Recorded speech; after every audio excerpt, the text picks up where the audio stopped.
All right, guys, we're live. What's going on? Welcome to the Upper Hand Fantasy Podcast. This is Faraz and Zach. I'm here with Zach Rizzuto. We are going to go over everything you need to know when it comes to Week 3 and fantasy football. There were a ton of takeaways, a ton of developments that happened that we got to get into just so we're well prepared going into Week 4. We still have one more game left tonight. Giants and Cowboys, kind of anticipated before the season started. Obviously, Giants Cowboys, big rivalry, but we were hoping we would see Dak Prescott, right? Yeah. Unfortunately, it's going to be, Cooper Rush and Daniel Jones. Maybe this makes it a little bit more competitive. But yeah. So anyway, Zach, this is your Cowboys. So, Yeah. you are going to be able to watch your team on Monday night. You were able to watch Red Zone nice and All day peacefully, yesterday. Yesterday without Yeah. having to worry about the Cowboys. How are you feeling about tonight's game? I'm feeling all right. I think it is a much closer matchup. I mean, if we see the Dak that we saw last year, if he was playing and it was Dak from last year, this would be an easy pick for Dallas to win. But even if Dak was playing this year, if he played like he did in the first week, I'm not sure this would be a blowout. I think it would be a close game either way, whether it was Cooper Rush or Dak Prescott playing. I'm just looking forward to Micah Parsons at this point. I don't have high hopes for the season, but I would like to see Micah Parsons chase that sack record. He's on pace for a lot right now. But that's besides the point, not fantasy related. Yeah, no, I hear you, man. I hear you. So that's interesting because he impacts fantasy a lot more than we think, honestly, because he's one of those dudes that can mess things up for an offense. So when these key defensive playmakers are on the field, it's going to stifle some fantasy production, right? So Yeah. he's definitely one of those guys. But let's get into it, man. I want to. There's a lot to talk about this week. And I know a lot of people, need Saquon to come through tonight. I know a lot of people, like me, need Tony Pollard. In one league, actually, I'm going against Lawrence. Oh, really? Lord don't lose on Twitter. I'm going against him this week, and he has Saquon. I think I'm up by like 1 or 2 points. He has Saquon. 1 point. I wish it was 2. We just need not a big ask, just Tony Pollard to outscore Saquon. That's all. That's all. I just need Tony Pollard to outscore Saquon. And he has a 1-point cushion. So, like, come on. Yeah, exactly. A little bit of a handicap, Yeah. Yeah, I don't think that's going to happen. But, I'm pulling for you. Crazier things have happened before. It's not like I had Ramondre Stevenson with his 20 points on the bench, or Chris Olave with his 20 points on the bench, or, me dropping Russell Gage before this week and having Lawrence play him against me and giving him 20 points to basically won him the game. So or Tyler Boyd, hate to have or him Tyler on Boyd on my bench, 20 points with him as well. So, I'm doing okay on this Monday. You know what I'm saying? I'm doing all right. Yeah. But yeah, anyway. We have that one comment at the start. As soon as we went live, Sean Reed puts in rough week in fantasy for me. I feel rough that. Week. I hear that. I hear that, man. All right. Oof. All right. Let's get into it, man. Now, the first game I want to talk about is the Bears. And first of all, Darnell Mooney, I'm done with him. I'm done. This How about is not any Bears pass catcher. This is not an offense conducive to any sort of pass catching. Okay, unless it's like to the running back, but that's about it. Yeah. But David Montgomery, he did get hurt in this game. He's considered day to day after leaving this game pretty early. In the game, we had Khalil Herbert. Like, we knew that he was going to be their guy, right? Yeah. And he did mix it up with Tristan Ebner a little bit early in the second half. But in the first half, but in the second half of the game, he completely took over. He ended up with 20 carries for 157 yards, 2 touchdowns. He just went bonkers in this game. Had the best game of his career and had a better game than David Montgomery has ever had. So it's worth noting. Okay.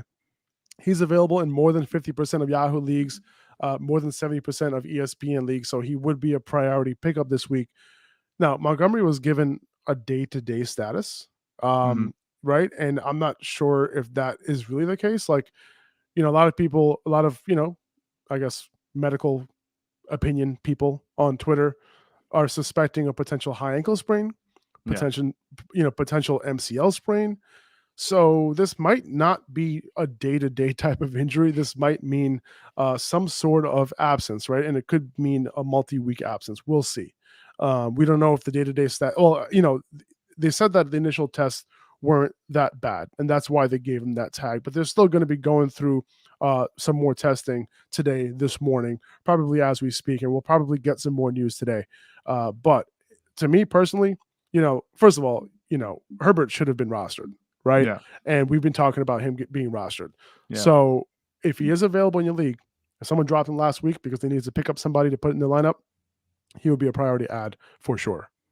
Yeah, absolutely. And I was going to touch on that. If you've been listening to the podcast or been paying attention to our posts, you'd have Khalil Herbert on your team already. But he's been a priority pickup, I think, this whole season already, and now I think he's paying off on that very early.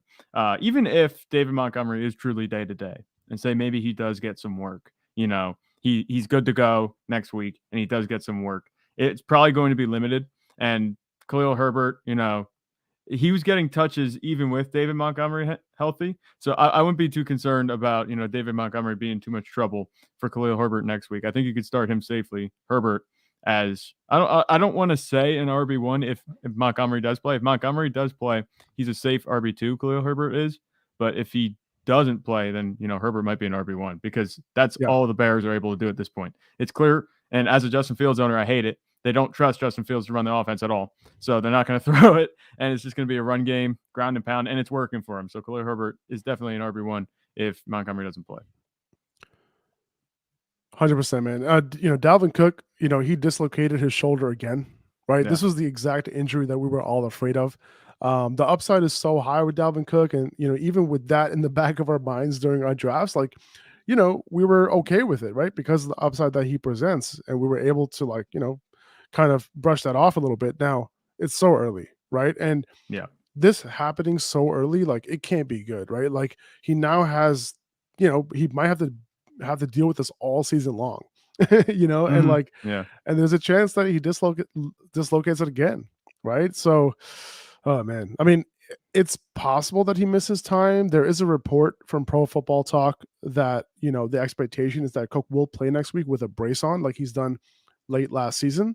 Yeah. But this is a Pro Football Talk report, so I wouldn't take it as gospel. Now, right. If Alexander Madison, for whatever reason, was dropped, he's available in your league. He probably isn't available in your league because we know that he is the best handcuff to have. I wouldn't, he's probably number one priority, right? If I had to guess right now, he's probably not available in your league, but you better pick his ass up if he is. Because Dalvin Cook is going to have to deal with this all year long. This was what we feared. I was personally okay with taking Dalvin Cook, and I took him in a couple places, but man, this is not good to start the year. No, absolutely not. The only thing that I can kind of say to console those Dalvin Cook owners who are already dealing with his shoulder problem that we saw coming or could have potentially come is he did return from this same shoulder injury last year, and he had a monster day. 205 yards on the ground, 2 touchdowns against Pittsburgh. So, you can kind of hope maybe, we've seen him play through it before. He'll be fine. But, his production hasn't been what we want it to be already this year. And any limitations further on him just make him less attractive as a RB1 option. I'm not happy if I'm a Dalvin Cook owner. I'm not a Dalvin Cook owner, even though I tried to be. So I feel for you guys that out there that are dealing with Dalvin Cook being banged up. The hope is he doesn't have to deal with it long term. I don't know if he does miss a week, it might actually serve him better. If he can get right and take 1 week instead of deal with the injury and the pain and, possible re-injury for a bunch of other weeks the rest of the season. Obviously as fantasy people, we take the 1 week over a bunch of limited weeks. Dalvin Cook, it sucks. Alexander Madison, he was being drafted as a handcuff just because I don't think anyone was letting him get to the waiver wire. But, like you said, if he is there, pick him up. Yeah, he's available. I'm looking at it right now. He's available in 30% of leagues. I think that's on ESPN. So, he could be available in yours. Just check. Now, it's funny, like you mentioned that, and he did with the harness. Maybe he'll just have the harness on all year long, and we don't have to worry about that particular shoulder. kind of coming out of socket again. Hopefully, it can't come out of the socket if it never went back in. You know what I'm saying? Right. So just keep it on all year long, and you'll be okay. But it's funny because when he did come back, that 205-yard game, 27 carries. So like he got the harness on, 27 carries the week after that, 28 carries the week after that. Yeah. So like 2 straight games of like really big workloads with Dalvin Cook after the harness. So you're right. Maybe this is a good thing. No, I'm just kidding. That's not what you said. We're being very optimistic. Dameon Pierce is being used as a workhorse on early downs for the Texans right now. He saw 20 carries. He caught both of his targets as well. Rex Burkhead, he's basically being used as their passing down back. This is kind of what we expected to start the year, not necessarily Rex Burkhead playing a 3-down role. So this is more in line of what we thought would happen coming into the year. So, now there might be some volatility in Pierce's volume in negative game scripts, but as of right now, he's a low-end RB2 moving forward. He has the possibility to see those 20 carries. We talked about him potentially getting 20 carries in this game. So, he's somebody that you can plug in your lineup every single week as an RB2 at this point. Yeah, absolutely. And it's just, the early down role that's getting him there. He had the 20 carries. The only thing that worries me a little bit, and I'm not sure how it's going to affect him, if it's going to affect him, but he did have 2 fumbles yesterday. I don't know if that's going to earn Rex Burkhead some more playing time. I'm not sure if they're, going to do something like that or not. We've seen running backs get doghouse like that before. James Robinson. But so I still love Dameon Pierce. If you picked him up, he's a value at this point. He's looking much better than he did 2 weeks ago, and people were kind of hitting the panic button on him. They're like, what the heck? This isn't the early down role that we wanted. Rex Burkhead's getting all the work, and you said it. You called it, actually, and you said that, Rex Burkhead, is he really going to get the majority of the touches all year? He's 32 years old. Is he really going to be the lead back for the Texans? And it's already switched over. I think it's Dameon Pierce's backfield for the most part. And I think it's only going to get better for him. So, yeah, every week RB2, I'm happy putting him there because, it doesn't seem like the Texans can get much going through the air either. I mean, Davis Mills, he's been all right. But outside of that, the majority of the production has been on the ground with Pierce. And Pierce looks good running when he passes the eye test. Oh, yeah. No, for sure. Yeah. Tyler Conklin, he's somebody who you should be picking up at this point. If you need a tight end. 7 targets last week, 9 targets this week. 7 targets in week 1, 9 targets last week, and then he caught 8 of 8 targets this week for 84 yards. Yeah. So Zach Wilson is going to be back at QB this week, most likely. Elijah Moore drafters like me are hoping that he starts seeing some quality targets and gets looked for more, because it didn't happen in this game, even with Garrett Wilson kind of in and out of the lineup. With a couple of injuries, but that's disappointing, but that's besides the point. I think, we could talk about it real quick. Elijah Moore, you got to downgrade him a little bit at this point, right? Yeah. 3 straight weeks, really hovering around that 50-yard receiving yard mark. We got to see what he's going to do with Zach Wilson. I still am going to rank him as a wide receiver 3. He's still going to be in my top 36. But he's not going to be that high-end wide receiver 3 like how I've been ranking him. It might be more on the lower end of that right now. We'll see how that works out. And on when do we go over wide receivers? On Fridays. Yeah.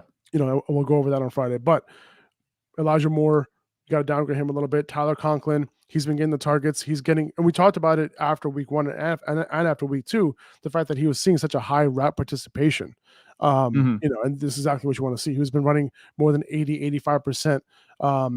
That's his route participation has been there, and that's what kind of we expected coming into the year, because CJ Uzomah isn't really like a pass catching guy. I think it seems like he was brought in more to be a blocker. So that's something to take note. And I know a lot of people are struggling at the tight end position, so he's somebody to look at on waivers this week. And on that Jets offense, man, Breece Hall is looking like a buy to me at this point. Yeah. He had his second double-digit target game. I know that first game, some sites say 9 targets, some say 10. But either way, he's close to 10 targets in 2 games. Michael Carter, he was kind of still leading on early downs, but Breece Hall finally led in snap share. He was a primary 3rd down guy. He also had the short yardage snaps as well.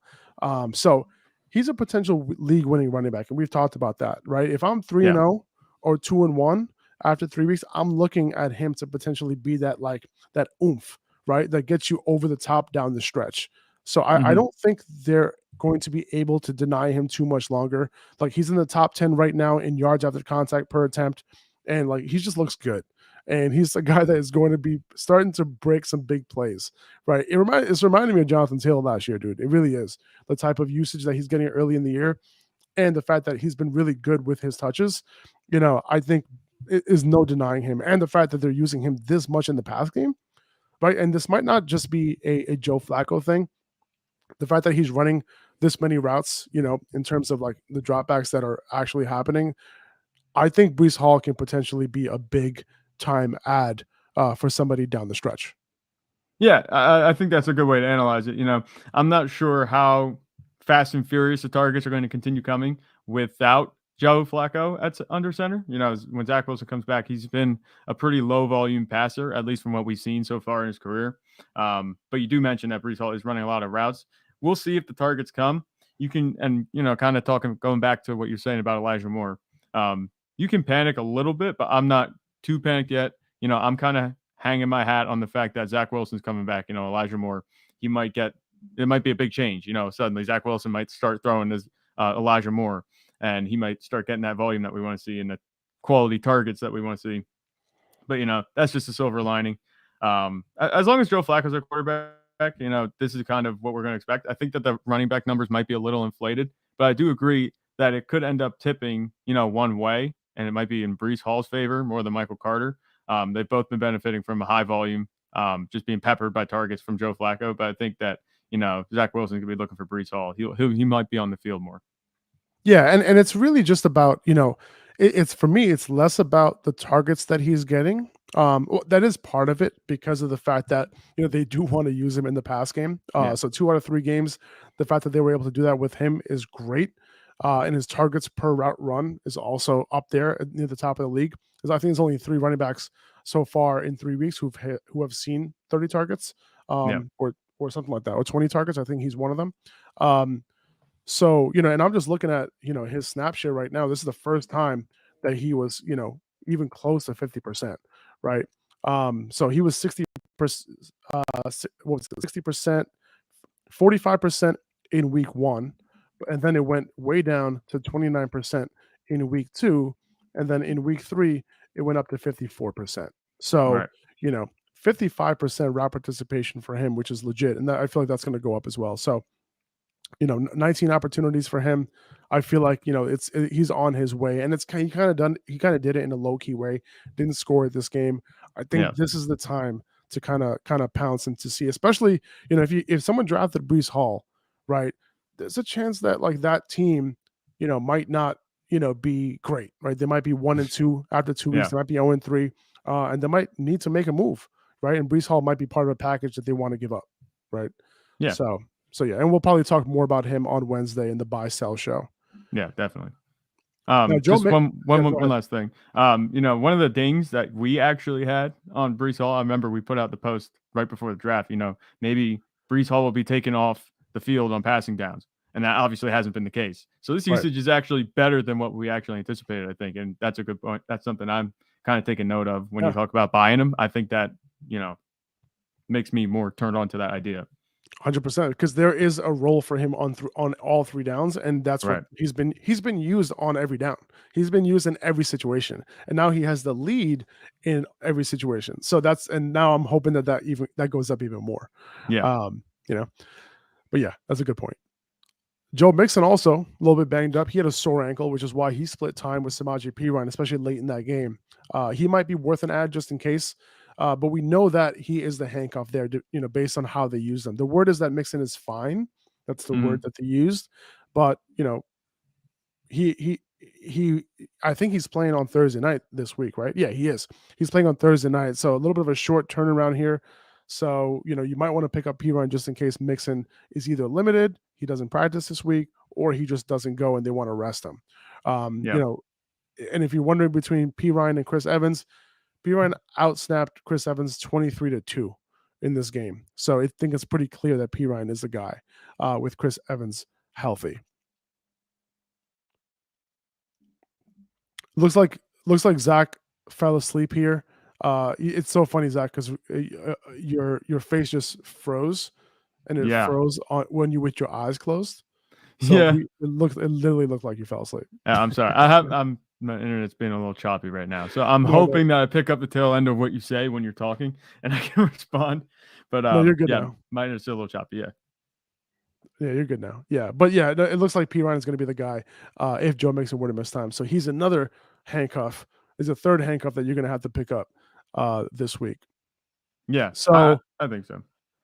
yeah, moving on to the Raiders. Mac Hollins, 158 receiving yards. By the way, guess what? Guess who has more receiving yards in the year? Mac Hollins or Devontae Adams? Yeah. The It's answer got is to be Mac Mac Hollins. Hollins. Yeah, more 10 targets this week. It's just Devonta Adams and Darren Waller combined for less than 60 yards. Thank you, Derek Carr. Thank you. In week one, Devonta Adams got a ridiculous target share. It's similar to what we saw week one of last year when Darren Waller had like 18 targets. Yeah.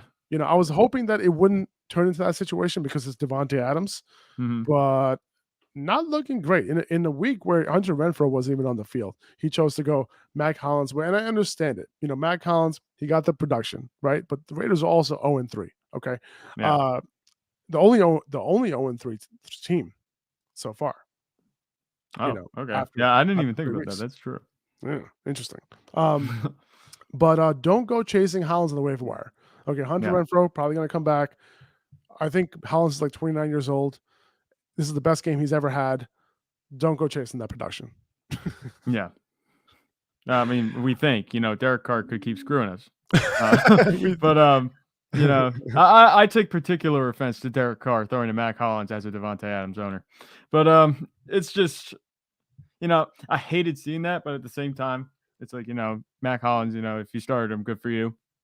Devontae Adams I don't understand it. You compared him to Darren Waller last season. I had Darren Waller last season, and it's just giving me flashbacks of that same thing happening because he had a You remember that, fantastic right? week one. Yes, I remember it clear as day because there I was sitting in week one thinking, man, I got a steal. I got Darren Waller. I drafted him high or something like that. He got 17 targets. He's going to actually return on investment. And then he just shot the bed. But Devontae Adams, I'm hoping he doesn't. That's not the same thing. And the thing that really got me upset about the way they were using Devontae Adams is that it was a negative game script. They were coming from behind. There was plenty of passing opportunity. It just all went to Mac Hollins. It's not, I don't think it's any fault of Devontae Adams, but No. I mean, they're on an 0-3 team. Maybe he's not playing as inspired. He's not living the Devontae Adams life that we saw him in Green Bay with Aaron Rodgers, but it just doesn't make sense. Like, I think they threw like 4 or 5 red zone passes in a row, and none of them went to Devontae Adams. And it's just, it runs completely contrary to the fact that they went and paid Devontae Adams all that money, to go and get like 4 or 5 catches a game. I mean, he does have 3 touchdowns in 3 weeks. Good for him, but it's just not the production that we want to see, especially after he gave us a taste of what he could do in week 1, and now it's just been disappointment 2 weeks in a row. We are definitely going to be clipping up that rent, no doubt about it. Sorry. Moving on to the Titans, Robert Woods was the leading receiver for the Titans this week. But if you have him with your team, I use him as like an add-on in a trade, if you can, because he actually had a good week. I would take advantage of it. It's not that often the Titans, have a receiver, worth, having and starting. Yeah. But Treylon Burks, he's the guy I'm trying to buy. He's the Titans receiver that I want. We don't have to worry about his playing time anymore because he did lead the Titans in routes this week. Woo! Finally, Treylon Burks has arrived, man. Like, he didn't do it on the stat sheet, at but all. He looked good to me. On that one, he almost had a touchdown in this game. Like, yes, he had that slant, he caught it. That was his one catch. Yeah, I think he was only targeted a few times. That's the show.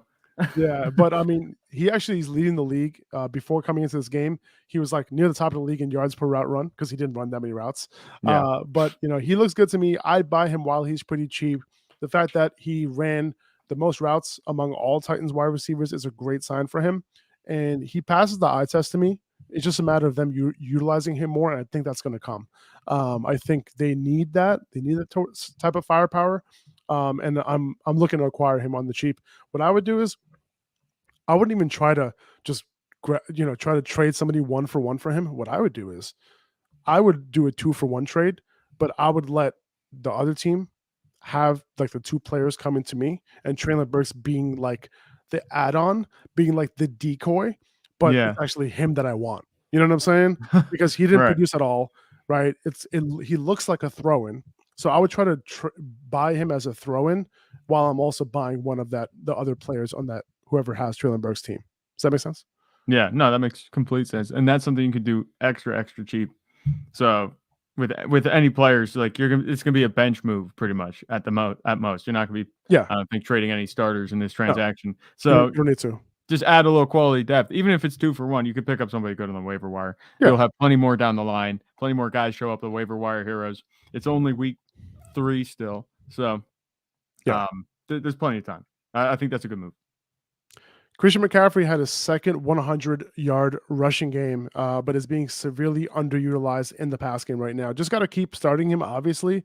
Just pray that he starts getting used right. I think one clear thing I was wrong about before this season is thinking that Baker Mayfield can be good. Like, you were on the money with this one. Like, he can't even get the ball in McCaffrey's hands. DJ Moore, 24% target share in this game, but they just didn't throw the ball enough, right? The entire game they were up against the Saints. Like, it is unfortunate. It's really tough to trust DJ Moore right now in our lineups, right? He's going to be, maybe a wide receiver 3 for me. Like, it's kind of in that Elijah Moore, range, but Elijah Moore's been producing more than DJ Moore at this point, right? So what other Moore? Is there any other Moores that are doing well? Right? Chris Moore on the Texans. Chris Moore is doing better. Chris Moore, hang on. We got stat this because freaking if Chris Moore has more points than DJ Moore, that's gonna be something because that's actually I have it pulled up right here. So let's see.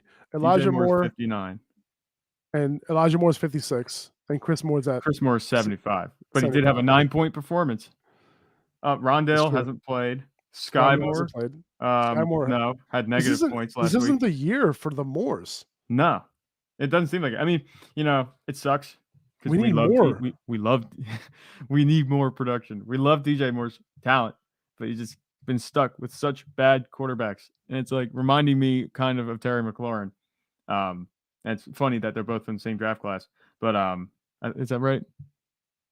I think so. Maybe who McLaurin and DJ Moore? I think so. Yeah. No, right? no, I don't. No, they weren't. McLaurin was drafted 3 years ago. Moore was 2018. Is that what it was? Yeah, it's so funny. Like DJ Moore seems so. I mean, DJ Moore is very young. He might be the same age as Terry McLaurin. Yeah. No. And I know we're getting off a tangent, but like I don't really care. No, Terry McLaurin's older. DJ Moore is 25. Yeah. So yeah, isn't that crazy? DJ Moore was drafted before McLaurin, but is 2 years younger. Yeah, that kind of reminds me of Amari Cooper. He's actually very young, but he's been in the league a lot of years. One difference between DJ Moore and Amari Cooper is that DJ Moore has every single year he's been, targeted at a very high rate. And like that's true. Amari Cooper has also, but DJ Moore at an even higher rate than him and legit number 1 wide receiver type of workload. But this year, anyway, yeah. Like I've never been wanting Sam Darnold back more than right now. So just to see. We're not even confident. Hands. We're not even confident in how this offense will be. Just chuck it down, dude. Yeah, we just gotta see. If you're not checking it down, just throw it to DJ Moore, please. Joshua in the chat is asking, would you trade DJ Moore for Treylon Burks? I wouldn't. I wouldn't go if you're getting DJ Moore. Sure. If you're getting DJ Moore, sure, I would. But I know it's really frustrating with DJ Moore right now, but you might be even more frustrated with Burks. I know there's like that appeal of the upside for Treylon Burks, but we already know what DJ Moore is. And, there's a much higher chance that DJ Moore goes ballistic than Treylon Burks. Yeah. So and you drafted DJ Moore very high, most likely, at least relative to Treylon Burks. If you drafted Treylon Burks at all, you might have got him as a waiver pickup. So. And Josh, to be honest with you, like you can probably go further down your roster to find somebody that, the Treylon Burks manager might be able to, be okay with. You know what I'm saying? It's not like Burks did his thing this week, unless that person's also an upper hand fantasy follower, then they know what's up. Might be a tough time, yeah. For the most part, no, I don't think so. Everyone's looking for a way to improve their team, and I'm not sure if many view Treylon Burks as being that dude right now. Yep. But yeah, all right. So keep starting McCaffrey. Obviously, he's still a high-end RB1. DJ Moore, I understand. If you have other options, I get it. Chris Olave, though, like if I have Chris Olave, I'm playing him over DJ Moore. Yeah, he had his breakout game this week. After last week, we saw it coming. It was going to happen. ridiculous amount of air yards. This is why weighted opportunity is very important to pay attention to, guys. And we literally talked about it last week. It's like, hey, if the production isn't there, right, then you want to like look at the underlying utilization to see what's up. And that's what happened with Chris Olave here. And 9 that's how catches. you find your buy low candidates. That's how you find them. 9 catches, 13 targets, 147 yards. He got the ridiculous usage last week. This is the follow-up. At this point, he should be in lineups, right? Michael Thomas, he suffered a toe injury. Jarvis Landry had an ankle injury. So again, Olave should be in lineups next week. 32% target share, 40% air yards this week. You know, he led the wide receivers in targets before they got hurt. He had 4 targets, and Michael Thomas and Jarvis Landry each had 3. So, you know, we'll keep you up to date on the injuries to these other Saints wide receivers. We didn't get an update yet on Thomas or on Landry. So we'll see where that goes. But for now, this dude has to be in your lineup. Yeah, absolutely. And, you know, I'm not going to take my victory lap just yet, but I think it was back in May, right after the draft, I put out a post and I said that, you know, maybe he's not Justin Jefferson right now, but Chris Olave, he said he's set up for instant fantasy success. I had a post on that, and you did. It's coming to fruition. You know, here's Chris Olave. He's being a target hog. I just want to say I saw that one coming. Just a little pat on the back right there. But oh yeah, awesome to see. You know, this is kind of what I anticipated. Even this happened. This is before even Jarvis Landry signed. And I knew Michael Thomas could be a little banged up. And it is early in the season.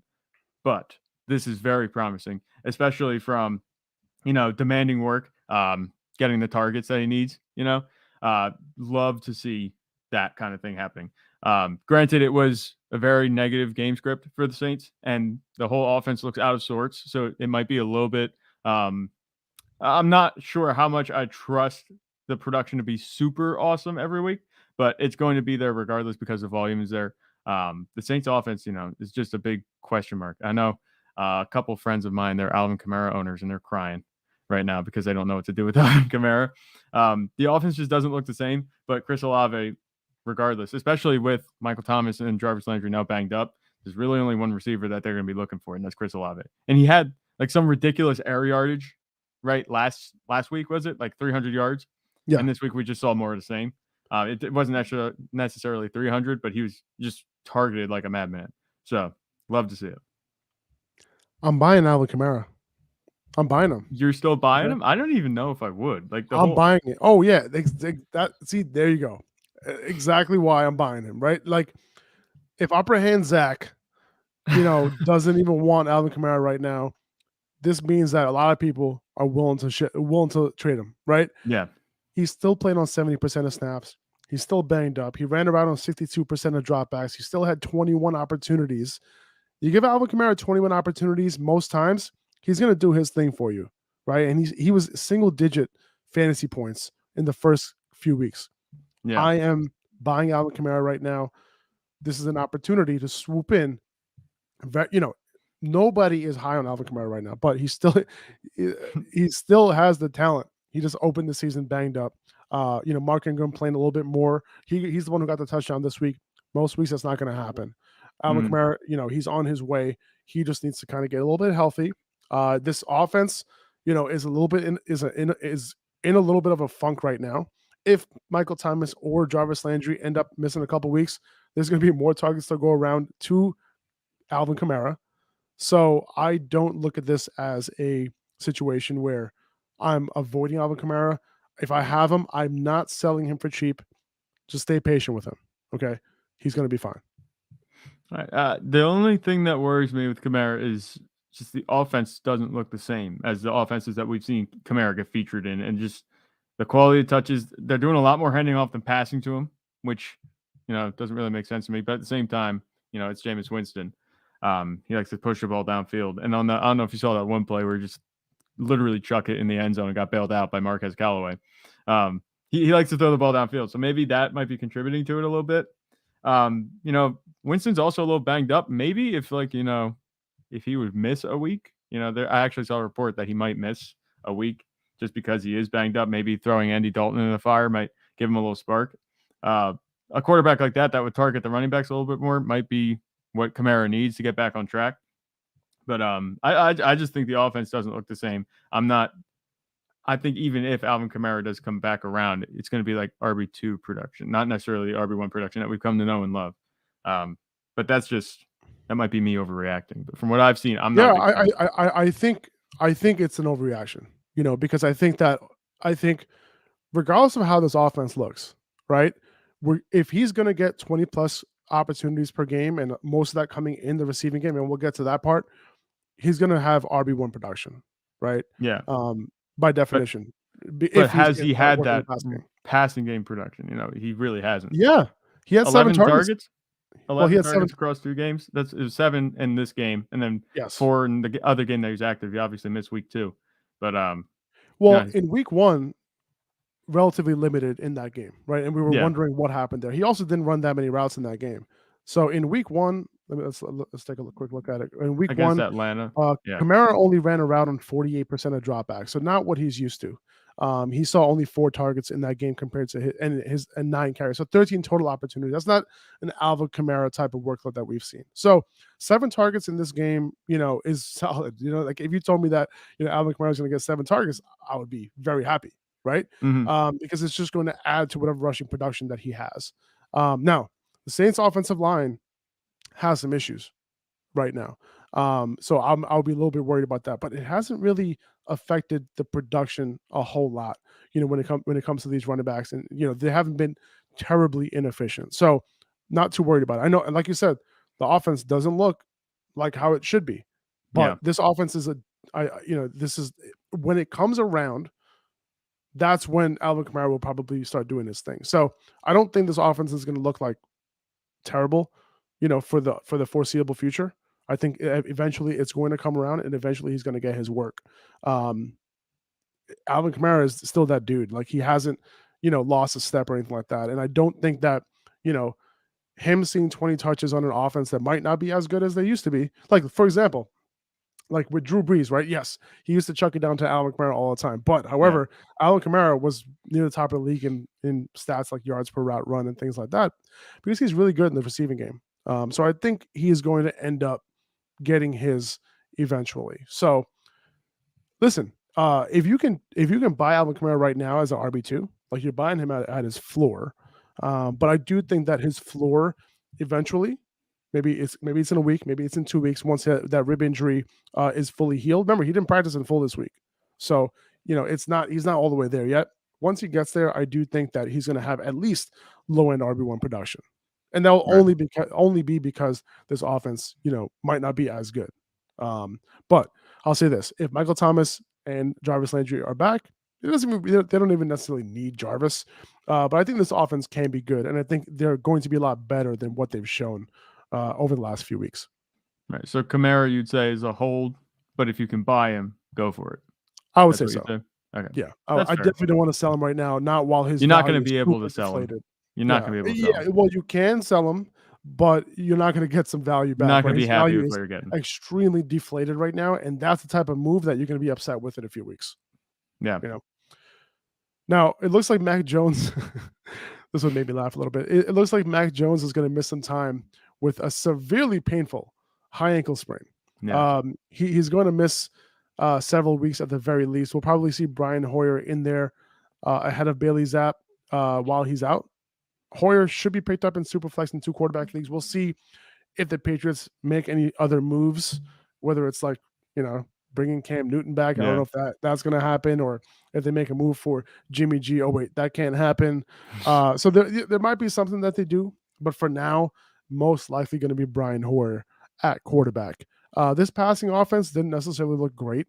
Play calling was extremely questionable, but Devontae Parker, he was able to do his thing, with no Jacoby Myers in this game. He looked good, right? Yeah. We knew he had it in him. He's just been inconsistent because he can't stay healthy and that sort of thing. But we'll see what Brian Hoyer likes to do. Just something to keep in mind. Just because also Brian Hoyer, maybe he has different, different guys that he likes to target, right? Jacoby Myers will still likely lead them in target share when he's healthy. But something to keep an eye on in terms of maybe a redistribution of target share. Yeah, for sure. In New England. Mac Jones, being down. Maybe they'll bring in Mike White, something like that, and try to get a spark. If you remember Mike White, Yep, I Your can see Jets, that. But yeah, listen, man, the Jets ain't going to do it though. The Jets aren't going to trade the great Mike White yeah, to the Patriots. the legendary storied Mike White. We ain't trying to help the Patriots, man. J.K. Dobbins came back this week. He was in a timeshare with Justice Hill in his first game back. What a random backfield that they Yeah, have over there. Mike Davis, Kenyon Drake, nope, just Dobbins and Justice Hill. And mhm, Hill looked good though. Like no reason to make Dobbins a workhorse just yet. Like it's possible that Dobbins gets more work next week, but he likely won't be in my top 24 running backs just yet. yeah, Justice Hill also, he even had one more goal line snap than Dobbins in this game. So everything's off the table. There's no clearly defined roles at all. We'll see if that ends up happening, but just got to continue to be patient with Dobbins if you did end up drafting him. yeah. No, there's nothing to worry about with Dobbins. Justice Hill, he did look good, but I think that ultimately Dobbins is going to take it over. The storyline for me out of that, it wasn't even the running backs. It's just that Lamar Jackson is a monster, and he's exactly what he's looking like, MVP Lamar. Yeah, It's just he's earning himself a lot of money. He had an awesome week last week, and now he had an awesome week this week. I think it's 2 straight 40-point performances for him now. It's yeah, just like ridiculous.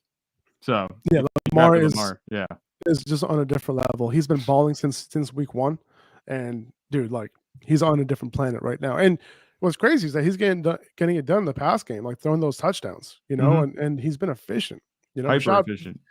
Rashad Bateman, right? Obviously, he didn't get it done this past week, but he's been getting it done for him. Mark Andrews has been getting it done for him, Yeah, and Devin Duvernay. Like these guys have just been coming through, and yeah, Lamar Jackson is elevating these guys, right? Like yeah. they're good, they're great players, right? Bateman's great, Mark Andrews is great, but like he's taking these guys in this offense to a different level, and it's not even taking volume in the pass game to do it. Yeah, the question was, who was Lamar Jackson going to throw to? They're like, oh, Rashad Bateman and Mark Andrews. Who else?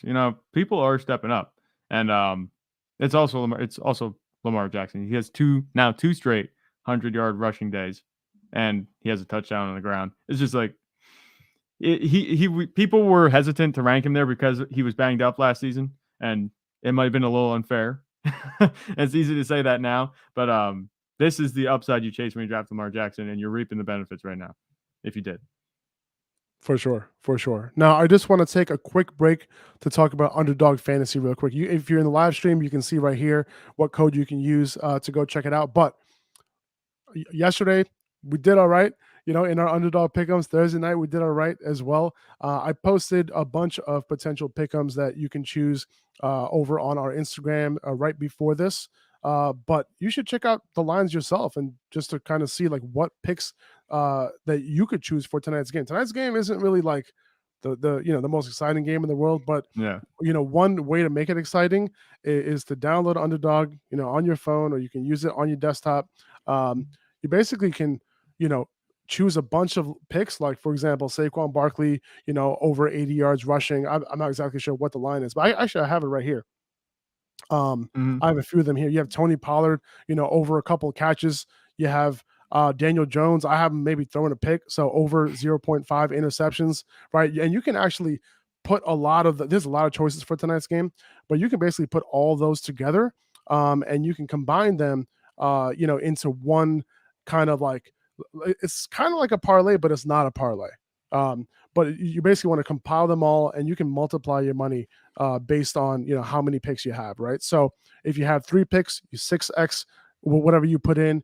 If you get 4 picks right, you 10x whatever you put in. If you get 5 picks right, you end up 20xing whatever you put in. So you can end up 20xing your money in one night.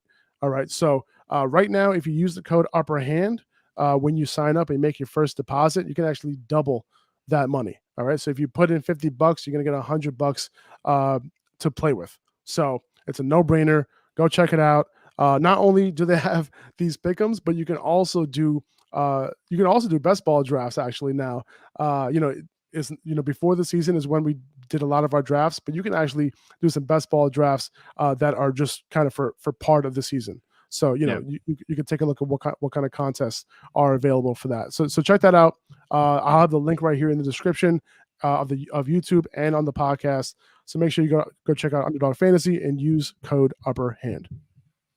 All right, let's continue with the Sunday review. Now, if you're wondering why Jamal Williams was able to rack up 22 touches and 2 touchdowns this week, DeAndre Swift seemed to have picked up another injury, shoulder injury, on top Yeah. of his ankle injury, and that limited him to only 50% of snaps. So we were hoping that it wasn't a big deal coming into Monday, but Tom Pelissero is reporting that Swift might miss some time. So Jamal Williams, he might be close to a must start in week 4 if that's the case. Yeah. And definitely on the new look Lions offense that's suddenly scoring a lot of points. And that's what the Lions have been doing. You know, if you watch the Lions games this season, it's just been delivering Jamal Williams to the goal line and then handing him the ball. Especially, DeAndre Swift owners they're kind of butthurt about that because, DeAndre Swift, the first 2 weeks, he had 2 big carries that took him down the goal line, and then they replaced him with Jamal Williams. He got the touchdown. But the fact is, Jamal Williams is scoring touchdowns. I think he's like one of the scrimmage touchdown leaders right now. He has a bunch of touchdowns. And there's not much competition behind Williams for touches. They have, what's his name, Craig Reynolds or whatever. But he's very, very, he's not getting any type of workload they have to worry about with Jamal Williams. Jamal Williams, like, maybe a must start. I think he is a must start because he's a good running back, even with, him being the backup, he's going to produce for you every week. He's been producing for you even with DeAndre Swift on the field. So, you can happily start him. It's just more touches going his way. Yeah, man. It's crazy because, coming into the year, listen, DeAndre Swift, we might not have seen this type of production from Jamal Williams, but, DeAndre Swift did pick up an ankle injury, early in the year, which kind of led to a lot of Jamal Williams, a lot more than we thought, would have happened. But their fantasy points, if you look at them side by side, they're basically identical at this point. So, like you said, Jamal Williams in your lineup if DeAndre Swift misses time. If you have DeAndre Swift, you better be looking for another option just in case he misses. Yeah. Devontae Smith, man, he's really come on after his, donut in week 1. He's really come on over the past 2 games. Slow start, but he just went 8 for 169 and a touchdown. He balled out. And that was all primarily in the first half. So they really let their foot off the gas in the second half. For sure. And AJ Brown got his as well. He got his touchdown, and these two combined for 63% target share. Goddard also got his touchdown. So we got a really, top heavy target distribution here. It's exactly what we're looking for. So, yeah, guess what? Right? Jalen Hurts, he's getting it done, man, for these pass catchers in a big way. So I think, if I'm not mistaken, Jalen Hurts is 3rd in the league in pass yards over the first 3 weeks, which is pretty impressive and not something we were kind of expecting something like this. But a lot of people, that's what we were looking for. We weren't necessarily expecting it. Yeah, and we knew that it was in the realm of possibilities, right? Like we knew that they were potentially going to be a pass heavy team, and we were hoping that it would happen. And we didn't doubt Jalen Hurts, at all. It's just the fact that they were super run heavy last year, right? A lot of people were pointing to that. Yeah. But now that they got AJ Brown, now that they got all these pass catchers, and they're just unleashing Jalen Hurts, and they're letting him cook. This is how you let a quarterback cook. You know what I'm saying? And he's doing it. He's doing his thing in a big way. Yeah, and that's what we said, this whole offseason. If Jalen Hurts takes a step forward, what does it mean for Devontae Smith? What does it mean for AJ Brown? It's like, we're seeing it happen. And this is like best case scenario for Jalen Hurts. We kind of compared it. Oh, no, we didn't compare him to Lamar Jackson, but he has that type of impact right now where he's a dual threat. And it's not just like, oh, he's scrambling 5 or 6 times and he's picking up a few yards. It's just kind of like an accessory to his passing work. No, the rushing game it's been there. This wasn't a huge rushing day for Hurts, but he's showing us that it's not just a fluke. He's not just having a good game or two in the passing game. That he's actually improved as a passer, and that just makes him just like the ultimate fantasy asset. Obviously, he hasn't produced up to the level of guys like Lamar Jackson, but he is still awesome fantasy quarterback. And it's good news for the Eagles pass catchers, especially Devontae Smith. Nobody saw that performance coming. I think they saw that if they heard that an Eagles receiver was going to have 8 catches for 169 yards and a touchdown, they would have said AJ Brown 10 times out of 10. That's who got that stat line. So now that complicates things kind of for AJ Brown. I'm not sure if Devontae Smith is going to be that involved every single week. If you're an AJ Brown owner, you have to wonder the same thing. But at least AJ Brown got his touchdown. You can fall back on that. It's going to be interesting to see how it goes moving forward. But I'd still put my trust in AJ Brown to get the targets over Devontae Smith, even though Devontae Smith looked really good. He was going up and making aggressive catches, and he's Oh not yeah, a big guy. So that right. was really that just kind of threw me for a loop a little bit. I was like, is this actually Devontae Smith? Because he was a guy he's supposed to be the route runner. He's supposed to be smooth, He was making I, some serious contested catches in that game. yeah. And they actually had a couple more that he missed and opportunities that he could have had. Obviously Right. you're not going to catch them all, but if he hit another one of those, it would have been an even bigger day. Now, I would probably sell Devontae Smith high if I can. Like, Yeah. I don't know if he's going to do this every week, obviously, because AJ Brown is there. He's going to be the guy demanding targets, and the fact that Devontae was able to have this game, it's showing other teams what they're capable of if they're gonna blanket AJ Brown, right? Yeah.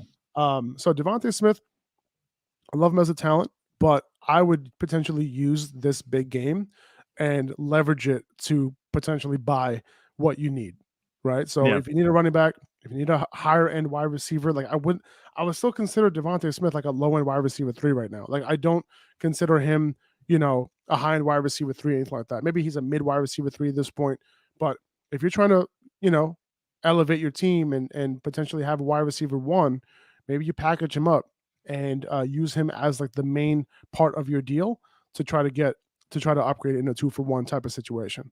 Yeah. That's how I would treat it. I wouldn't look at this like, all right, cool. Like I can start Devonta Smith every single week. That might be the case, but I think regardless, you can probably upgrade to something better. Yeah, and that's the kind of thing, you talk about selling Devontae Smith. Him being part of a good offense, or any player being part of a good offense, is going to raise their value significantly. Because, you don't look at it, at least I don't look at it as necessarily like, oh, Devontae Smith, this is a total outlier performance, could never happen again. It's like, no, this is a good offense. Am I counting on it happening again? No. But could it? Yes. And just the idea of having a player on a good offense will raise their value a little bit, especially when we're talking about trades, that kind of thing. So just keep that in mind. Yeah. Yeah, that's a good point. I just want to bring up Clyde Edwards-Helaire real quick. 7 carries for 0 yards and a touchdown in the run game this week. Just wanted to mention that. That's it. Yeah. That's it. No, I'm just kidding. He did catch a few balls in the receiving game too, so I just want to give him a little credit there. But just thought that stat line was hilarious. Yeah. Now, I'm just going to go ahead and take the L on James Robinson right now. Okay. 17 carries for 100 yards and a touchdown. I was not expecting the Jaguars to blow the Chargers out in LA. No. Okay. 38-10. But it happened. Doug Peterson, he's riding the ship in a big way, man. Trevor Lawrence, he's looking like he's potentially taking that next step forward. Okay. Next week, tough matchup, for this offense against Philly, but this matchup against the Chargers was supposed to be an overall tough matchup too, right? Especially in the pass game. But they look fine, right? Granted, the Chargers were a little banged up. Joey Bosa went down in that game. They were missing J.C. Jackson. And you don't want to make excuses, but it's just something to note. The Eagles have a lot of star power in defense. Yes. Now, it is clear at this point that Robinson is their primary rusher and that they want to feed him, right? Travis Etienne, he's playing the pass catching role right now. And if they're going to be in positive game scripts, if they're going to be in neutral game scripts, James Robinson is going to be the guy to touch the ball first, and he's going to be the guy that's capable of hitting that 20 touch threshold, right? The only time at this point, the way their roles are lined up, if they're down, Etienne will likely be the guy on the field, right? He's going to be the guy, in the 2-minute offense, on passing downs when they're trying to catch up. But as of right now, the Jaguars are actually looking pretty good. So this is not the same old Jaguars that we know. So completely changed. So James Robinson, man, like you got to give this guy some credit. Coming back after a torn Achilles with that type of competition, that's some good shit right there. Yeah, no, it's just I'm looking at it right now. Is it true that he's the RB2? I think he's the RB3. Well, hold on, let me see. Is he the RB2? PPR. Yeah, he could be. PPR, but is it true be. that he's the RB2? Like that is just insane. Especially with Travis Etienne in the backfield, Etienne's he's not a talent to sneeze at, and that's yes. Actually, in points, so Saquon didn't play yet. So Saquon right now is leading the league in points per game. So Right. James Robinson is third. So Saquon Barkley is the RB1 right now in points per game, pending tonight. Obviously, Nick Chubb is RB2 and James Robinson is RB3. Regardless, if you're a Travis Etienne owner, that's tough. But feel good story for James Robinson. He's looking really good, and he doesn't even look like he's lost a step, which is He looks good, man. Mm-hmm. James I Robinson mean, looking good. I watch him run, and he looks good. You watch Travis Etienne run, and he looks like super electric. Like I don't even know how to explain it for Travis Etienne. That's the only thing you have working for you as Travis Etienne owner is that his talent is not going to hurt him. He's going to be on the field because of his talent. You watch Travis Etienne, he's like bouncing off of guys and like cutting hard. Like he just looks like out of a video game. Travis Etienne looks good too. You're right. I mean, he looks really good. And if James Robinson were to ever get hurt, that's kind of like the path that Etienne, would need in order for him to become a high-end fantasy relevant player. Right. And if that ever happens, though, like Etienne has legit RB1 upside. But until then, James Robinson is the guy to start, obviously. And we could look at Travis Etienne, I think, as he has standalone value, but I think he's an elite level handcuff up there with Alexander Madison. 100%. Oh yeah, 100%. 100%. Zay Jones, he led the Jaguars in targets with 11 in this game. Obviously, Christian Kirk is still the guy there, but Zay Jones caught 10 of them for 85 yards and a touchdown in this game. That's 2 games now out of 3 where he had 9 or more targets. So I know Zay Jones isn't your typical fantasy relevant guy, and he's done this before where he kind of flashed here and there, but they did pay him. Okay, so he's someone to think about adding on the waiver wire after his big game this week. Don't expect a ton of production, but he could have some wide receiver 3 weeks in him. Mm-hmm. I think that's true. Christian Kirk is definitely the guy to have in this offense, but Zay Jones. I said that the Jaguars went quantity over quality, and I still believe that. Zay Jones. I think he's just a guy, but he has shown that he has a bit of a rapport with Trevor Lawrence at this point. You could pick him up on the waiver if he's there. And you might even be able to start him. I'm starting him at flex. I'm not starting him at wide receiver 2 or anything like that. No. But this is more like if you need a wide receiver and you're a little bit desperate and there's nothing much on the waiver wire, he might be. Yeah. He might be available. And it's not even that, he's not like he's not the most desperate receiver you could pick up. So, there's value there. You're not going to get much. No one's going to be trading for him. And no one's going to be like, oh, yeah, that's a good add-on to my trade. But, he could be a good pinch starter. Yep. Now, the Rams' backfield was split once again, but they each had their own roles. Like Aker was the primary ball carrier, but Henderson ran 3 times more routes than Akers in this game. So Henderson was also on the field for 3 of their 5 goal line snaps. So Akers and Akers fumbled on the goal line, right? That can't be good. That's not going to do him any favors. But I do think he is the more startable guy out of the 2. Akers is. I think he's like a flex play with touchdown upside, right? He's on a good offense and he could potentially get those touchdowns. But Henderson is going to get his work too on those goal line snaps as well. So, it might be a little bit of an annoying situation, but he's definitely in a better spot. Akers is in a better spot than he was after week 1. Oh yeah, 100%. Cam Akers, I think he's much closer to usage that we were anticipating. The split has kind of become 50-50. In terms of the value of the work that they're getting. You said Darrell Henderson. He only had 4 carries, Henderson did, but he did run a lot of routes. The value of the work that he's getting is kind of matching up with, Cam Akers getting the majority of the actual ground game carries. Yeah. But, if you're Darrell Henderson, you see he didn't score very many points.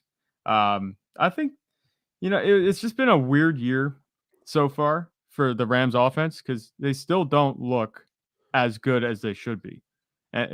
So if you're a Darrell Henderson owner or if you're Cam Akers owner, they should be doing more scoring. I feel like there's better days ahead for them. You might be panicking if you have Darrell Henderson, but I would just hold on. If Cam Akers might be panicking, okay, these guys aren't going to produce ever. They're not going to separate themselves from each other on any given week. Just give it time. The teams are still gelling. We just saw the Bengals offense kind of come on like we predicted they would against the Jets. So the Rams might be right around the corner. I mean, even though Cooper Kupp has been getting it done, and they are 2-1, but I think there are better days ahead for the Rams offense. I'm with you. I'm not. I totally understand. There's a lot of people who want to drop Allen Robinson at this point. And I am not one of those people. Like he still had a 20% target share in this game. I think is Cooper Cup only had like one more target than him, if I'm not mistaken. It was actually, Cooper, yeah, it was a quiet day. two more Yeah, he had targets. one. So No, one more target. It was it one more? Okay, so one more 2 more target. receptions, Then 1 more target. that's what it was. Yeah, exactly. So you know, it was a quiet day for Cooper Cup, quiet day for Allen Robinson. This passing offense, wasn't really doing their thing. I would just like relax with that. You know what I'm saying? Like I think Allen Robinson, he almost had a 2 touchdown day in week 2. He came through with a touchdown. I think this like you said, Zach, this offense isn't really in rhythm right now. The only thing that was in rhythm was Cooper Cup getting it done over the first 2 weeks. Didn't really get it done in week 3. He did have the rushing touchdown, which is great, Yeah. but he didn't get what he usually gets in the pass game, which is like 9 catches and over 100 yards, right? So Mhm. you know the Arizona defense did a good job kind of stifling their pass game for the most part, stifling their wide receivers. And I wouldn't panic drop Allen Robinson. You know what I mean? He's still somebody that you can start as a wide receiver 3, even as a flex, right? I think the 3 week sample is not enough to say like, hey, I'm dropping him, right? Look, he's doing better than Elijah Moore. You know what I'm Yeah. saying? He's doing better than a lot of these guys, who isn't scoring. So he's on a good offense. They're gonna get better. Just hold Allen Robinson. If you want to start him, great. That's Yeah. fine. Whatever. But I wouldn't be dropping him because if someone drops Allen Robinson on the waiver wire, I'm picking his ass up pretty quickly. Yeah, absolutely. And because you just look at the offense, and we know that Robinson has the talent. It's just been, like I said, weird year so far for offenses. The Rams just aren't in rhythm. They will get in rhythm, and you have to remember just what you drafted him for, the upside that you drafted him for, to have the complimentary role of Cooper Cup in an awesome offense. The Rams haven't gotten there yet. Like I said, I'm Yeah. just repeating what you said. Give it time. Yeah. Be patient. Exactly. Marquise Brown, he had 17 targets in that game. That accounted for 30% target share. Finally had the big game, right? What we were kind of waiting for and Yeah. expecting. But he caught 14 passes for 140 yards. This Rams passing defense, by the way, has been extremely vulnerable to perimeter wide receivers over the first 3 weeks. So whoever they're going up against, just start them. Like next week, Yeah. they're going up against the 49ers. Obviously, you're starting Deebo Samuel, but I would start Brandon Ayuk against them, like as a wide receiver 3, Yeah. because they have been. And we'll talk about this, like when we get the rankings out. But the Rams have been brutal. So in terms of good for fantasy, but Yeah. brutal in terms of defending them. So yeah, start those guys next week. Romeo Doubs ended up leading the Packers in targets this week. He caught all 8 of them from Aaron Rodgers, including the touchdown. He's someone that you should be prioritizing on waivers if he's available in your league. He ran the most routes among all Packers wide receivers in Sammy Watkins' absence. He was placed on IR. So, but even when Watkins comes back, his starting job might be gone to Yeah. Romeo Doubs. So Romeo Doubs has opportunity. He got the opportunity in this game. He came through in a big way. Aaron Rodgers seems to trust him. Remember, Aaron Rodgers was talking about those drop balls in camp in preseason. Romeo Doubs caught all 8 of those targets. Yeah. So it's a real shot here that Aaron Rodgers might have found his number 1 wide receiver. And it might be Romeo Doubs. It's only one game, but it's looking promising right now. Yeah, and much more promising than it was, even last week or the week before, where we weren't sure who was going to be starting. Christian Watson missing the game definitely gave Romeo Doubs the room to break out. And, I think Doubs really did himself a lot of favors and his fantasy owners a lot of favors by catching, like you said, all 8 of his targets, because that'll build a little bit of trust with Aaron Rodgers. And we know that Aaron Rodgers can get the ball to his receivers very well. It's just a matter of them, catching it and going with what they need to do. Rodgers is surgical. If you watch a game, Doubs looked good. Like, we talk about the eye test, and we've talked about how he's not maybe as athletic as Christian Watson, his fellow rookie receiver, but Doubs looks like super reliable, and that's what you're looking for as a quarterback. And they're going to get the ball a lot. And in PPR, Doubs is, I think, a really good value. He has more value in PPR right now. I'm not sure if he's going to be able to sustain the touchdown production, but because there are a lot of targets on that offense.